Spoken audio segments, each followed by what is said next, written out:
ഇതിപ്പോൾ 60 വർഷമായി ഈ ഡാം തകർച്ചയിലാണെന്ന് റിപ്പോർട്ടുകൾ വന്നിട്ട്. ഇത് ഞാനിരുന്ന് പറയണമല്ല, ആദ്യം പറഞ്ഞത് സെൻട്രൽ വാട്ടർ കമ്മീഷനാണ്. പൊളിച്ചു കളയേണ്ട ഡേറ്റ് തീരുമാനിക്കണം. ഇതാണ് ഞാൻ സുപ്രീം കോടതിയിൽ ആവശ്യപ്പെട്ടിരിക്കുന്നത്. ശരീരം ഛിന്ന ഭിന്നമായി പോവുക ചെയ്തു. അത്ര ഫോഴ്സിനെ ഇത് വരുന്നത്. ഇതിപ്പം ഒരു ഉരുൾപൊട്ടൽ മാത്രമേ ഉള്ളൂ. ഒരു ഡാം തകർന്നു എന്നാൽ ഇത്ര ഫോഴ്സാണോ? നമ്മൾ ഈ ഉരുൾപൊട്ടൽ നമ്മളെ കാണിച്ചു തന്നത് എന്തിനാണ്?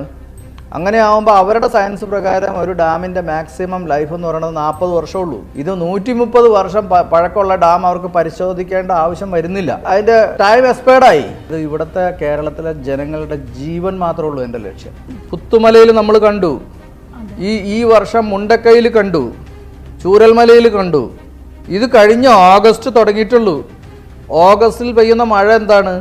ഈ എറണാകുളത്ത് 7+ വരുന്ന ഭൂകമ്പം ഉണ്ടാവാമെന്നാണ് സീസ്മോളജിസ്റ്റുകൾ പറയണത്. അതേ സ്ഥലത്ത് തന്നെ പ്രഭവ കേന്ദ്രമായിട്ട് ഭൂകമ്പം ഉണ്ടാകാൻ സാധ്യതയുണ്ട്. അത് 6 വർഷത്തിനുള്ളിൽ സംഭവിക്കുമെന്ന് സീസ്മോളജിസ്റ്റുകളുടെ പ്രവചനമുണ്ട്.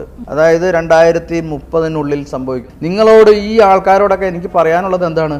ഞങ്ങൾക്ക് ജീവൻ തരുമെന്ന് മാത്രമേ ഉള്ളൂ. ഞാൻ പറയണ എപ്പോഴാണ്? ഈ അവസാന നിമിഷങ്ങളിലാണ്. ഇനി സമയമില്ല. എല്ലാ വർഷവും കിട്ടുന്ന ഇതൊരു പൊന്മുട്ടയിടുന്ന താറാവാണേ മുല്ലപ്പെരിയാർ ഡാം. എല്ലാ വർഷവും പോക്കറ്റിലേക്ക് വരുന്നതും നിലയ്ക്കും. മനുഷ്യൻ്റെ ജീവൻ വെച്ചിട്ടാണ് ഇവർ കളിക്കുന്നത്. ഇവർക്ക് എല്ലാത്തിനും പണമുണ്ടല്ലോ. എൻ്റെ കേസിലൊരു ഉത്തരവുണ്ട്. 2018 കേരളത്തിലെ ജനങ്ങളുടെ ജീവന് വേണ്ടി തമിഴ്നാട് ഒരു ദുരന്ത നിവാരണ സമിതി രൂപീകരിക്കണം. അത് തമിഴ്നാടിൻ്റെ മുഖത്തേറ്റ ആദ്യത്തെ അടിയാന്നും കൂടി ഓർക്കണേ. നിരന്തരമായി കേരളം തോറ്റ കേസിൽ ഞാൻ കൊണ്ടുവന്ന ഒരു ഉത്തരവാണത്. വലിയ ഗഹനമായ നിയമപ്രശ്നങ്ങളോ കരാറിൻ്റെ സാധുതയോ, ഇപ്പോൾ കരാറിൻ്റെ സാധുത അന്വേഷിക്കാൻ നടക്കുക ഈ 12-ാം മണിക്കൂറിൽ. തമിഴ്നാട് അഗ്രികൾച്ചറൽ ഡിപ്പാർട്ട്മെൻറ്റിൻ്റെ അവർ റിലീസ് ചെയ്ത ഒരു രേഖയുണ്ട്. ആ രേഖ പ്രകാരം ഈ വെള്ളത്തിൽ നിന്ന് 50,000 കോടി രൂപ പ്രതിവർഷം അവർക്ക് നേട്ടമുണ്ടാക്കാൻ സാധിക്കുന്നു.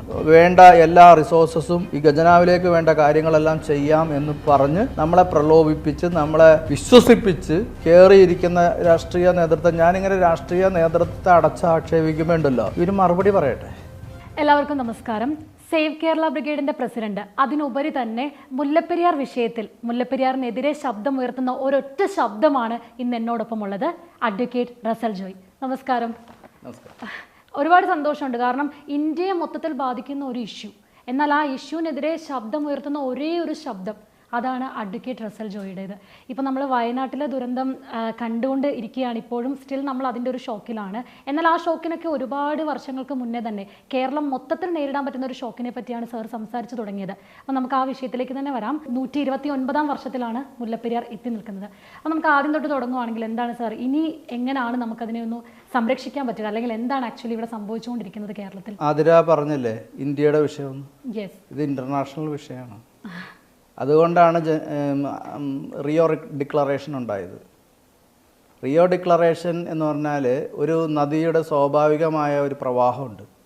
ആ പ്രവാഹത്തെ തടഞ്ഞുകൊണ്ട് വേറൊരു ദിശയിലേക്ക് നദിയെ തിരിച്ചുവിടാൻ പാടില്ല. അതാണ് റിയോ ഡിക്ലറേഷൻ. അതിൽ ഇന്ത്യ ഒരു സിഗ്നേച്ചറിയാണ്. അപ്പോൾ മുല്ലപ്പെരിയാർ നദി അതിൻ്റെ സ്വാഭാവികമായ പ്രവാഹം അറബിക്കടലിലേക്കാണ്.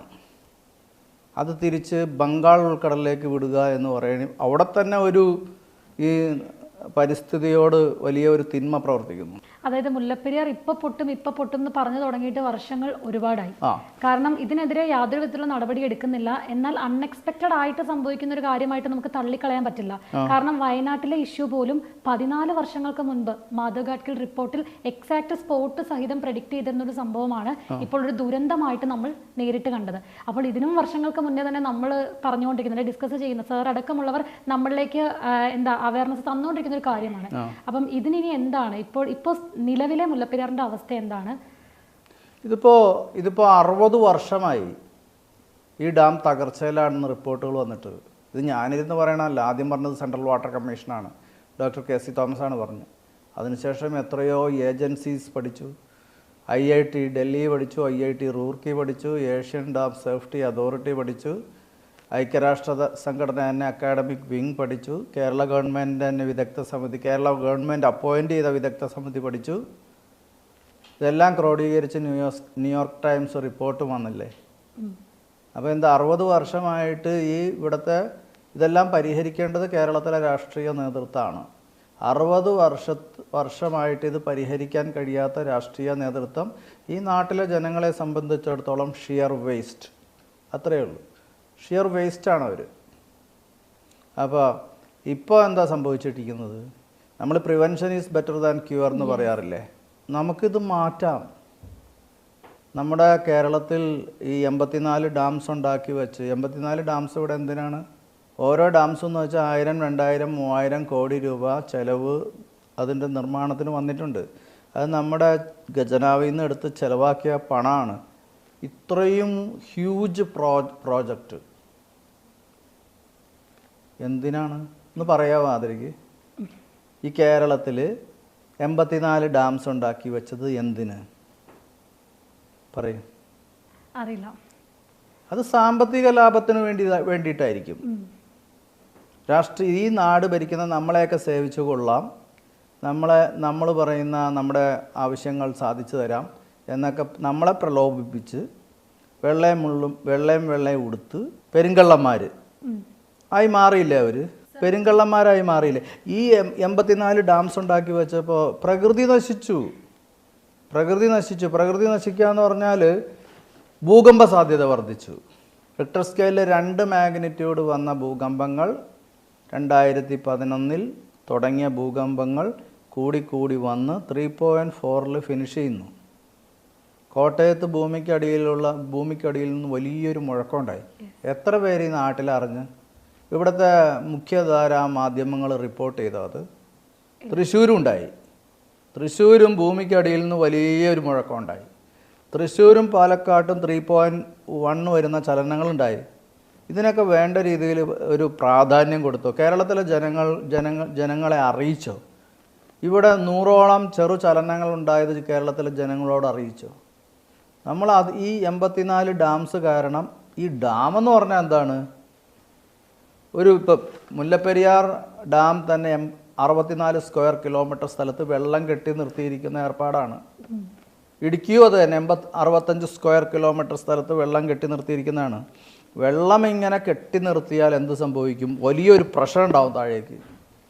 ഇതൊക്കെ ആരോടെങ്കിലും പറഞ്ഞു കൊടുക്കേണ്ട കാര്യമാണോ? ഇത് നമുക്ക് ഒരു കോമൺ സെൻസ് അല്ലേ?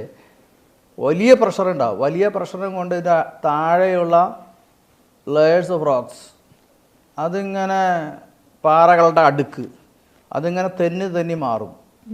ഇവൻ പല റിപ്പോർട്ടുകളും പറയണത് തമിഴ്നാട് വരെ ഈ പാറ തെന്നി മാറിപ്പോയിട്ടുണ്ടെന്നാണ്. അപ്പോൾ എന്തു സംഭവിക്കും? എല്ലാ ഡാമുകളുടെ അടിയിൽ വലിയ ഗർത്തങ്ങൾ രൂപപ്പെടും. ലോകം ഉപേക്ഷിച്ച ഒരു സംഭവമാണ് ഹൈഡ്രോ ഇലക്ട്രിക് പവർ എന്ന് പറയുന്നത്. ലോകത്ത് ബോധമുള്ളവനൊക്കെ ഓരോന്നോരോന്നായിട്ട് ഡീകമ്മീഷൻ ചെയ്യാണ്. ഇത് വലിയൊരു പ്രകൃതി വിനാശമാണ് ഈ ഹൈഡ്രോ ഇലക്ട്രിക് പവർ പ്രോജക്ട്സ്. ഇവിടെ അതൊന്നും പരിഗണിക്കാണ്ട് ഈ കേരളം എന്ന് വെച്ചാൽ ദൂരമുണ്ട്, 38,863 സ്ക്വയർ കിലോമീറ്റർ സ്ഥലം ഈ പറയുന്നത്. നമ്മൾ വിചാരിക്കും ഇതെന്തോ ഒരു വലിയ സ്ഥലമാണ്. തമിഴ്നാടിൻ്റെ 2 ജില്ലകൾ ചേർത്ത് വെച്ചാൽ, നമ്മൾ ജലം കൊടുക്കുന്ന 5 ജില്ലകളുണ്ട്, അതിൽ 2 ജില്ലകൾ ചേർത്ത് വെച്ചാൽ മൊത്തം കേരളമായി. അവിടെയാണ് 84 ഡാംസ് ഇപ്പോഴും പണിയാൻ പോവുക. ഇപ്പൊ ഏതാണ്ട് 9 എണ്ണം പണിയാനിട്ടിരിക്കുക. പദ്ധതികൾ പകുതി വഴിക്ക്. ഞാനൊരു കാര്യം ചോദിക്കട്ടെ, ഇപ്പൊ 84 ഡാമുകൾ പണിതത് എന്തിനാണെന്ന് സാർ ചോദിക്കുന്നു. അപ്പോൾ അതുപോലെ തന്നെ സാമ്പത്തിക നേട്ടം എന്ന്, ഇപ്പൊ മുല്ലപ്പെരിയാർ ആണെങ്കിൽ പോലും മുല്ലപ്പെരിയാറിന് പിന്നിൽ നടക്കുന്നത് ഇത്തരത്തിലുള്ള എന്തെങ്കിലും സാമ്പത്തിക നേട്ടങ്ങളാണോ രാഷ്ട്രീയക്കാരെ സംബന്ധിച്ചുകൊണ്ട്? കാരണം യാതൊരു വിധത്തിലുള്ള ഒരു പരിഗണന പോലും മുല്ലപ്പെരിയാറിന് കൊടുക്കുന്നില്ല. കാരണം ഇതിന് പിന്നിലൂടെ രാഷ്ട്രീയ അഴിമതിയോ അട്ടിമറിയോ അങ്ങനെ എന്തെങ്കിലും, അവർക്ക് എന്തെങ്കിലും സ്വാർത്ഥ ലാഭങ്ങൾ ലഭിക്കുന്നുണ്ടോ? അത് നമ്മൾ ഭീമമായ സ്വാർത്ഥ താല്പര്യങ്ങൾ, ഭീമമായ അഴിമതി ഇതിൻ്റെ പുറകിലുണ്ട്. ജനങ്ങളുടെ ജീവൻ വെച്ചിട്ട്, ഓരോ മനുഷ്യരുടെയും തല എണ്ണി നോക്കിയിട്ട് അങ്ങനെ തന്നെ പറയേണ്ടി വരും. അതായത് തമിഴ്നാട് അഗ്രികൾച്ചറൽ ഡിപ്പാർട്ട്മെൻറ്റിൻ്റെ അവർ റിലീസ് ചെയ്ത ഒരു രേഖയുണ്ട്. ആ രേഖ പ്രകാരം ഈ വെള്ളത്തിൽ നിന്ന് 50,000 കോടി രൂപ പ്രതിവർഷം അവർക്ക് നേട്ടമുണ്ടാക്കാൻ സാധിക്കുന്നുണ്ട്. 50,000 കോടി എന്ന് ആലോചിച്ച് നോക്ക്. ഇതിൽ നിന്ന് കൃഷിയിൽ നിന്ന് മാത്രം അതിൽ നിന്ന് ഒരു 10 കോടി കിട്ടിയ, അല്ല 10,000 കോടി കിട്ടിയ, 50,000 കോടിയിൽ നിന്ന് ഒരു 10,000 കോടി കിട്ടിയാൽ നമ്മുടെ ഈ നാട് രക്ഷപ്പെടില്ല. അത്ര റിസോഴ്സസ് ഉണ്ട്. പറയുന്ന 84 ഡാംസിൻ്റെ കാര്യം പറയുമ്പോൾ ഇലക്ട്രിസിറ്റി എവിടെ നിന്ന് ഉണ്ടാക്കുന്ന ചാടി ചോദിക്കണേ. അതെ, എന്തൊരു വിവരശൂന്യതയാണെന്നാണ് ഞാൻ ചോദിക്കണേ. ഈ നാട്ടിലെ ജനം ഇങ്ങനെ ആയിപ്പോയല്ലോ എന്ന് ഞാൻ ഓർക്കണേ. നമ്മൾ ഇവിടെ 2 മാസം മുമ്പ് പുറത്തേക്ക് ഇറങ്ങല്ലേ, സൂര്യാഘാതം ഉണ്ടാവുന്ന ഗവൺമെൻറ് വാൺ ചെയ്തു ഇല്ലേ? അത്രമാത്രം സൂര്യപ്രകാശം ഉണ്ടായിട്ട് നമ്മളത് വേസ്റ്റാക്കാണ്. നമ്മൾ ഉപയോഗപ്പെടുത്തുന്നില്ല. എന്താ കാരണം? ഒരു സോളാർ പാനൽ സ്ഥാപിച്ച അതിൽ നിന്നൊന്നും ഒരു അഴിമതി നടത്തിയൊന്നും കാര്യമായി പോക്കറ്റിൽ വെക്കാൻ പറ്റില്ല, ഒരു ഡാം പണിത് വെക്കുന്ന പോലെ. അതാണ് സംഭവം. ഇത് തിരിച്ചറിയണം. നിങ്ങളെ സേവിക്കാമെന്നും നിങ്ങൾക്ക് വേണ്ട എല്ലാ റിസോഴ്സസും ഈ ഖജനാവിലേക്ക് വേണ്ട കാര്യങ്ങളെല്ലാം ചെയ്യാം എന്ന് പറഞ്ഞ് നമ്മളെ പ്രലോഭിപ്പിച്ച് നമ്മളെ വിശ്വസിപ്പിച്ച് കയറിയിരിക്കുന്ന രാഷ്ട്രീയ നേതൃത്വം, ഞാനിങ്ങനെ രാഷ്ട്രീയ നേതൃത്വത്തെ ആക്ഷേപിക്കുമ്പോണ്ടല്ലോ, ഇവർ മറുപടി പറയട്ടെ. അതെ, അഡ്വക്കേറ്റ് എന്ന നിലയ്ക്ക് ഇതിനെ പറ്റിയിട്ട് കാര്യമായിട്ട് അന്വേഷിച്ച ഒരാൾ തന്നെയാണ് സാറ്. അപ്പം സാർ പറഞ്ഞിട്ടുണ്ട് ഒരു ഇൻ്റർവ്യൂവിലാണെങ്കിൽ പോലും എനിക്ക് വ്യക്തമായിട്ട് അറിയാം ആരൊക്കെയാണ് ഇതിന് പിന്നിൽ പ്രവർത്തിച്ചിരിക്കുന്നതും ആരൊക്കെ എത്ര കൈക്കൂലി വാങ്ങിയിട്ടുണ്ടെന്നും വ്യക്തമായിട്ട് അറിയാമെന്നും സാർ പറഞ്ഞിട്ടുണ്ട്. അപ്പം സാർ എന്തുകൊണ്ട് അത് പബ്ലിക്കിലേക്ക്, കാരണം ഒരുപാട് പേര് സാറിൻ്റെ ഒപ്പം ഇന്നത്തെ ഒരു സമൂഹമാണെങ്കിൽ പോലും ഒറ്റക്കെട്ടായിട്ട് റസൽ സാറിൻ്റെ കൂടെ ഉണ്ട്. അപ്പം ആ ഒരു സമയത്ത് ഇങ്ങനെ വ്യക്തമായിട്ട് അറിയാമെങ്കിൽ അത് ഞങ്ങളിലേക്ക് തരുന്നതിലുകൊണ്ട് സാർ എന്താണ് ഒരു മടി കാണിക്കുന്നത്? അല്ലെങ്കിൽ അങ്ങനെ ആ വിവരങ്ങൾ, അല്ലെങ്കിൽ ഞാനൊരു രാഷ്ട്രീയക്കാരനല്ല, ഇതിൽ നിന്ന് ഏതെങ്കിലും തരത്തിലൊരു നേട്ടം ഉണ്ടാക്കണമെന്ന് വിചാരിക്കുന്ന ആളുമല്ല. എൻ്റെ ലക്ഷ്യം വളരെ ലിമിറ്റഡാണ്. അതായത് ഇവിടുത്തെ കേരളത്തിലെ ജനങ്ങളുടെ ജീവൻ മാത്രമേ ഉള്ളൂ എൻ്റെ ലക്ഷ്യം. അല്ലാണ്ട് ഈ രാഷ്ട്രീയക്കാരെ നന്നാക്കാനോ ഇതൊന്നും എൻ്റെ ഒരു അജണ്ടയിൽ പെടുന്നതല്ല. പിന്നെ തമിഴ്നാട്ടിലെ ഉദ്യോഗസ്ഥന്മാർ പറഞ്ഞു തന്നിട്ടുണ്ട് ആർക്കൊക്കെ എന്തൊക്കെ കിട്ടി, എവിടെയൊക്കെ എന്തൊക്കെ കൊടുത്തിട്ടുണ്ടെന്ന് പറഞ്ഞു തന്നിട്ടുണ്ട്. അത് ഞാൻ ഇവിടെ എക്സ്പോസ് ചെയ്യുന്നത് കൊണ്ട് എന്ത് നേട്ടമാണ് മനുഷ്യൻ്റെ ജീവന് കിട്ടാൻ പോകുന്നത്? മുല്ലപ്പെരിയാർ ഇഷ്യൂവിലെ പ്രതിക്കൂട്ടിൽ ആരായിരിക്കും സാറ് ഇപ്പോഴത്തെ സാറിൻ്റെ ഒരു വിഷൻ വെച്ചിട്ട് പ്രതിക്കൂട്ടിൽ ആരാണുള്ളത് സാറിൻ്റെ ഒരു വിഷനിൽ? അത് ആദരയ്ക്ക് തന്നെ പറയാൻ കഴിയും. ഞാൻ സുപ്രീം കോടതിയിൽ എന്താ പറഞ്ഞിരിക്കുന്നത്? വലിയ ഗഹനമായ നിയമപ്രശ്നങ്ങളോ കരാറിൻ്റെ സാധുതയോ, ഇപ്പോൾ കരാറിൻ്റെ സാധുത അന്വേഷിക്കാൻ നടക്കുക ഈ 12-ാം മണിക്കൂറിൽ, അതിന് ഒരു 10 കൊല്ലം അന്വേഷിച്ചാലും അതിനൊരു തീരുമാനം ഉണ്ടാവില്ല. അപ്പോൾ ഞാനിതൊന്നും സുപ്രീം കോടതിയിൽ പറഞ്ഞിട്ടില്ല. സുപ്രീം കോടതിയിൽ ഞാൻ പറഞ്ഞിരിക്കുന്നത് നമുക്ക് അന്യമായ ഒരു ശാസ്ത്രത്തെക്കുറിച്ചാണ്. ഇവിടെ അങ്ങനെ ഒരു ശാസ്ത്ര ശാഖ ഇല്ല. അത് റിലയബിലിറ്റി സയൻസ് എന്ന് പറയും. റിലയബിലിറ്റി സയൻസ് പഠിപ്പിക്കുന്ന ഒരു യൂണിവേഴ്സിറ്റിയോ, എന്തിന് ഡാം എഞ്ചിനീയറിംഗ് പഠിപ്പിക്കുന്ന ഒരു യൂണിവേഴ്സിറ്റിയോ ഒരു ബ്രാഞ്ച് ഓഫ് സയൻസോ ഇവിടെ ഇല്ല. ഒരു ഡാം സ്ട്രക്ചർ, ഒരു സിമൻറ്റ് സ്ട്രക്ചർ, ഇത് എത്ര നാൾ നമുക്ക് റിലേ ചെയ്യാൻ പറ്റുമെന്നുള്ളത് പറയേണ്ടത് അവരാണ്. അവർ വന്നിട്ട് മുല്ലപ്പെരിയാർ ഡാം പരിശോധിച്ചിട്ട് അതിൻ്റെ ഡേറ്റ് ഓഫ് ഡീകമ്മീഷനിങ് ഫിക്സ് ചെയ്യും എന്നത് പൊളിച്ചുകൾ. ഞാൻ ഈ ഡീകമ്മീഷൻ എന്ന് പറഞ്ഞിട്ട് പലർക്കും മനസ്സിലാവുന്നില്ല. അപ്പോൾ അപ്പം പച്ച മലയാളത്തിൽ പറയുകയാണ്, നിർവീര്യമാക്കാമെന്ന് എനിക്ക് വേണമെങ്കിൽ പറയാം. കുറച്ചുകൂടെ സിംപ്ലിഫൈ ചെയ്ത് പറയുകയാണ്, ഇത് പൊളിച്ചു കളയേണ്ട ഡേറ്റ് തീരുമാനിക്കണം. ഇതാണ് ഞാൻ സുപ്രീം കോടതിയിൽ ആവശ്യപ്പെട്ടിരിക്കുന്നത്. കേരള സർക്കാർ വന്ന് പറയുകയാണ്, റിലയബിലിറ്റി സയൻറ്റിസ്റ്റുകൾ വന്ന് മുല്ലപ്പെരിയാർ ഡാം പരിശോധിക്കുന്നതിൽ ഞങ്ങൾക്ക് വിരോധമില്ല, അതിൻ്റെ necessary expense government of Kerala വഹിക്കുന്നതായിരിക്കും എന്ന് പറഞ്ഞ് 2 സെൻറ്റൻസ് ഇന്ന് ഈ ദിവസം ഇടുകയാണെങ്കിൽ നാളെ മുല്ലപ്പെരിയാർ കേസ് തീർന്നു. കാരണം എന്ന് വെച്ചാൽ റിലയബിലിറ്റി സയൻറ്റിസ്റ്റുകൾ വന്ന് പരിശോധിക്കണമെന്ന് ഒരു സർക്കാർ പറയുമ്പോൾ അത് വേണ്ട എന്ന് സുപ്രീം കോടതി ഒരിക്കലും പറയില്ല. സുപ്രീം കോടതി അത് അംഗീകരിക്കും. അങ്ങനെ ആകുമ്പോൾ അവരുടെ സയൻസ് പ്രകാരം ഒരു ഡാമിൻ്റെ മാക്സിമം ലൈഫ് എന്ന് പറയുന്നത് 40 വർഷമുള്ളൂ.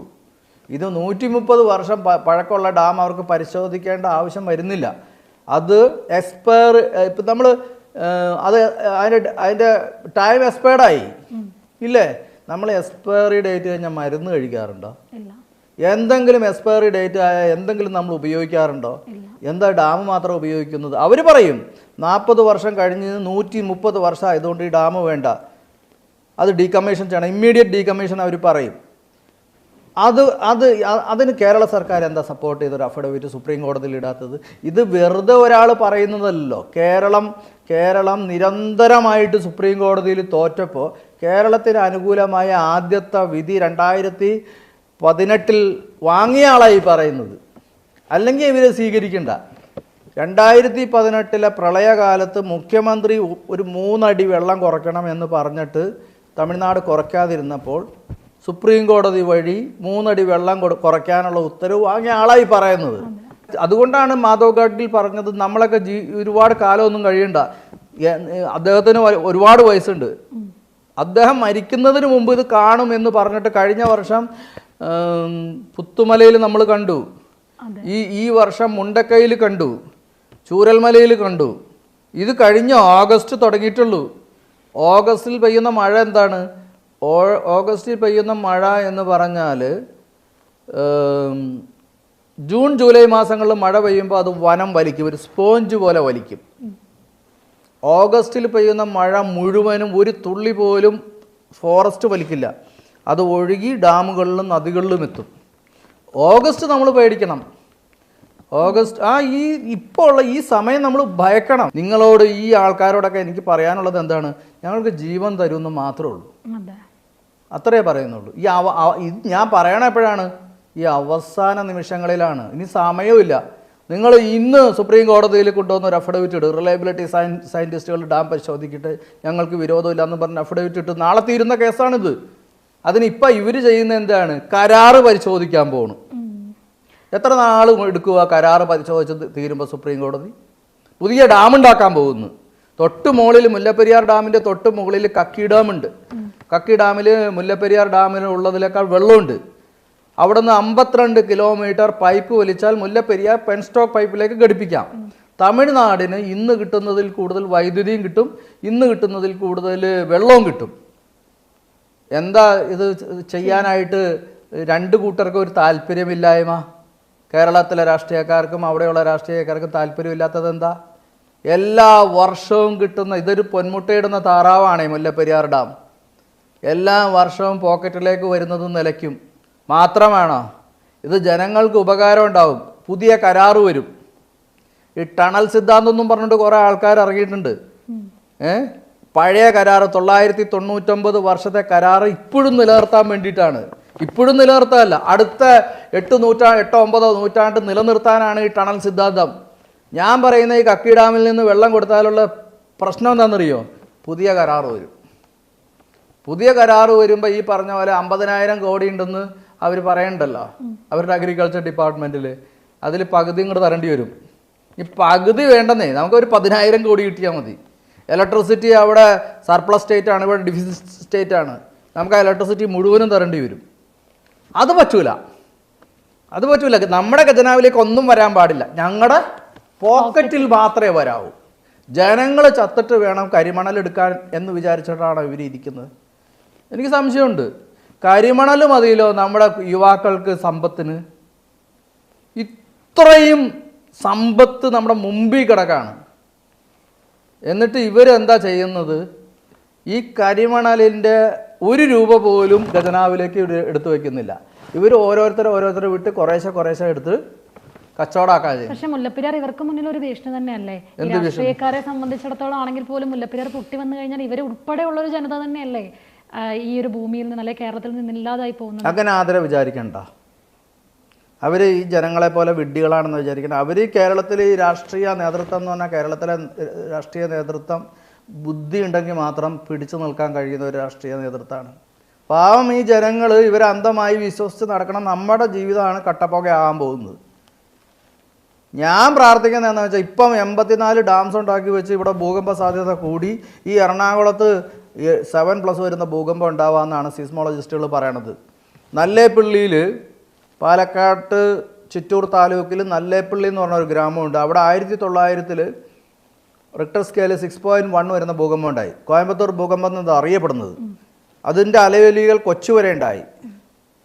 അന്ന് 1900-ൽ ഇത്രയും വലിയ ബിൽഡിങ്സ് ഒന്നും ഇവിടെ ഇല്ല, സ്ഥാപനങ്ങളൊന്നും ഇല്ല, ഇത്രയും കൺസ്ട്രക്ഷൻ ഇവിടെ നടന്നിട്ടില്ല.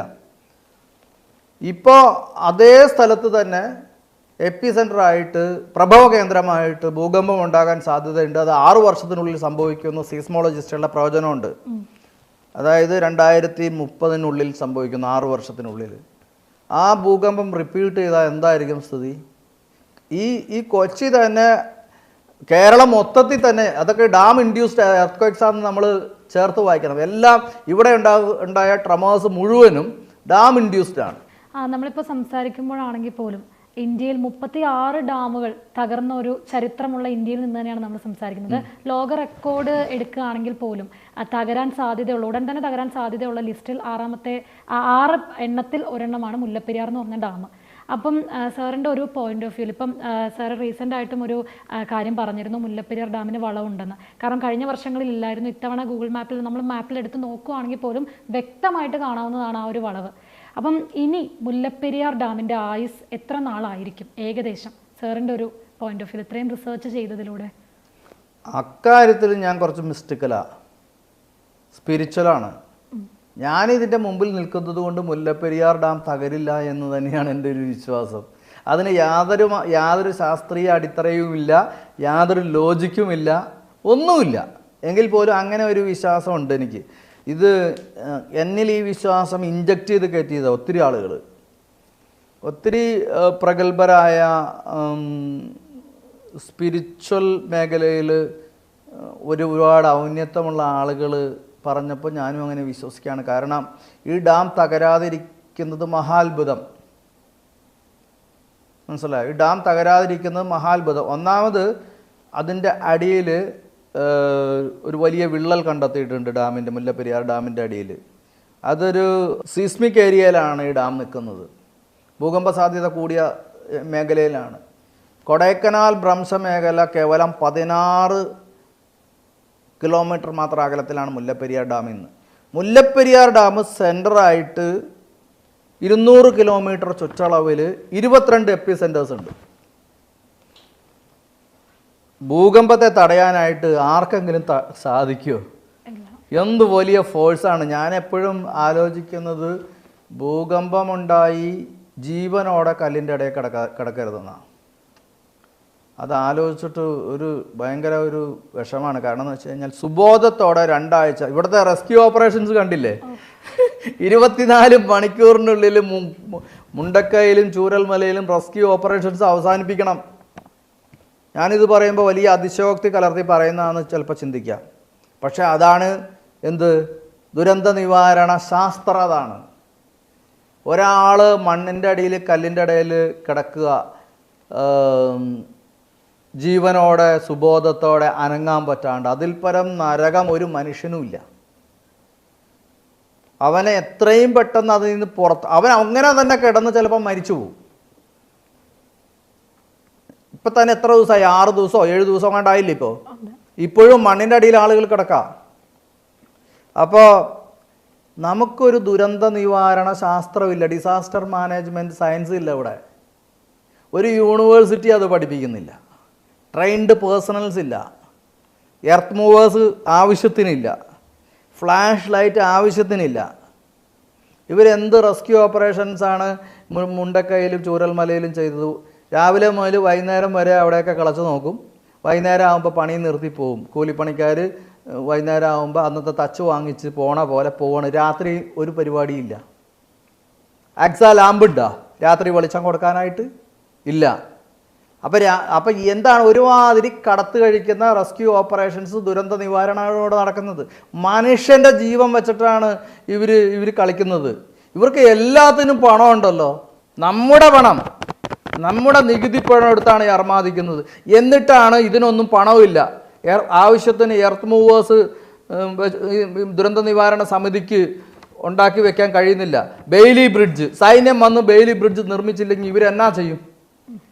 എന്ത് ചെയ്യും? കേരളത്തിൻ്റെ ഡിസാസ്റ്റർ മാനേജ്മെൻറ്റിന് പറ്റുമോ ഇത്? എൻ്റെ കേസിലൊരു ഉത്തരവുണ്ട്. 2018 കേരളത്തിലെ ജനങ്ങളുടെ ജീവന് വേണ്ടി തമിഴ്നാട് ഒരു ദുരന്ത നിവാരണ സമിതി രൂപീകരിക്കണം. അതും നിലവിലുള്ള ദുരന്ത നിവാരണ സമിതികൾക്ക് പുറമെ ആ ദുരന്ത നിവാരണ സമിതി കേരളത്തിലെ ജനങ്ങളുടെ ജീവനും സ്വത്തും സംരക്ഷിക്കണം. അതിന് എല്ലാ മോഡേൺ എക്യുപ്മെൻസും വേണം. അതല്ലേ ഒരാളുടെ ജീവൻ പോലും നഷ്ടപ്പെടാൻ പാടില്ല, ഒരാളുടെ സ്വത്ത് പോലും നഷ്ടപ്പെടാൻ പാടില്ല എന്ന് സുപ്രീം കോടതി പറയുമ്പോൾ അതിൻ്റെ അർത്ഥം എന്താണ്? എല്ലാ സമസ്ത സജ്ജീകരണങ്ങളോടും കൂടിയ ഒരു ദുരന്ത നിവാരണ സമിതി വേണം എന്നല്ലേ? അത് തമിഴ്നാട് ഉണ്ടാക്കി വെച്ചിട്ടുണ്ട്, കേന്ദ്ര സർക്കാർ ഉണ്ടാക്കി വെച്ചിട്ടുണ്ട്. ഞാൻ വാങ്ങിച്ച ഉത്തരവാണത് സുപ്രീം കോടതിയിൽ നിന്ന്.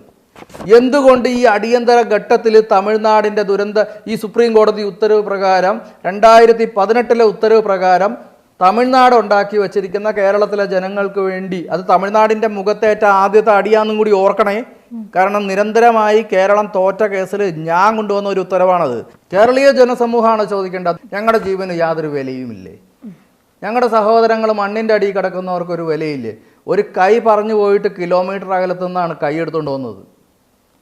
ശരീരം ഛിന്ന ഭിന്നമായി പോവുക ചെയ്തു. അത്ര ഫോഴ്സിനെ ഇത് വരുന്നത്. ഇതിപ്പം ഒരു ഉരുൾപൊട്ടൽ മാത്രമേ ഉള്ളൂ.